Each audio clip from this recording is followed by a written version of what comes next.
qu'on appelle le TAFTA ou qu'on appelle TTIP, peu importe. Il y a un certain nombre de manques dans l'application de ces traités. On a vu aussi, notamment au travers du TAFTA, les choses évoluer favorablement sous la pression de la société civile. Et là, je reconnais vraiment l'importance aussi du débat, des débats qu'on peut avoir aujourd'hui. Eric Beatty, donc première question, vous qui représentez les États-Unis, le véritable enjeu derrière un tel traité, c'était de lutter contre l'expansionnisme commercial chinois et que Nord-Américains et Européens devaient s'unir pour faire face à la Chine. Je ne sais pas si c'était à cause de ça. En tout cas, cela n'a jamais été dit comme tel. En tout état de cause, c'est la base donc, du partenariat transatlantique, le TTIP, c'est le nom officiel, était justement pour développer la croissance économique. En tout cas, s'il voit le jour, eh bien, il faut bien voir que les lobbies auront un certain nombre de pouvoirs. Alors la CLCV du Finistère a pris position contre le TAFTA pour 4 raisons. La première, parce que tout d'abord, les négociations sont conduites dans le secret le plus absolu, en tout cas jusqu'en 2014. Actuellement, même, c'est difficile d'avoir accès aux éléments. La deuxième raison, c'est que concernant le droit des consommateurs, nous pensons qu'ils seront revus à la baisse. La troisième raison, c'est parce que cet accord ou ce projet d'accord institue un organe de règlement des litiges qui est complètement privé. Et puis la quatrième raison, c'est le fait que dans cet accord, il n'y a aucune trace de tous les principes internationaux. Le principe de précaution, qui vient du sommet de Rio, mais aussi l'accord de Paris sur, par exemple, les énergies fossiles.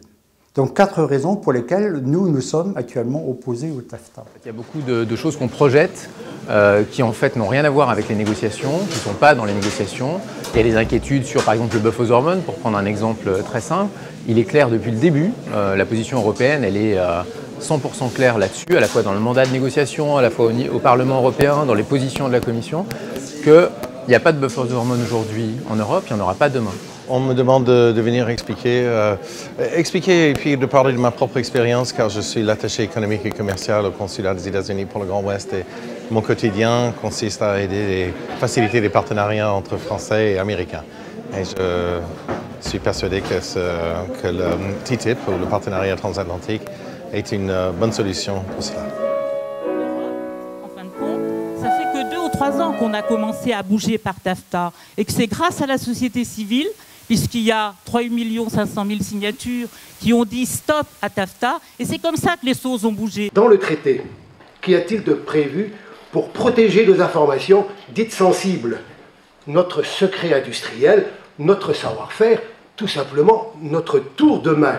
Les États-Unis eux-mêmes le disent dans leur rapport en conclusion, l'Europe n'a pas vraiment intérêt à signer du point de vue de l'agriculture. Si c'est une affaire d'État, les États ont les outils pour le gérer. On n'a pas besoin de mettre ça dans un accord qui va au-delà de ce que dit l'OMC. On est dans une période de régulation, de normes environnementales. On nous contraint, dans le cadre des plans locaux d'urbanisme, à nous concentrer dans des villes pour ne pas utiliser la voiture, pour aller à son travail, pour se concentrer. Et d'un autre côté, on va nous forcer à acheter des choses qui ont été fabriquées aux États-Unis alors qu'on est capable de les fabriquer en France. Je ne comprends pas pourquoi. Voilà, merci à tous d'avoir participé aussi nombreux et puis à bientôt. Merci aux débatteurs.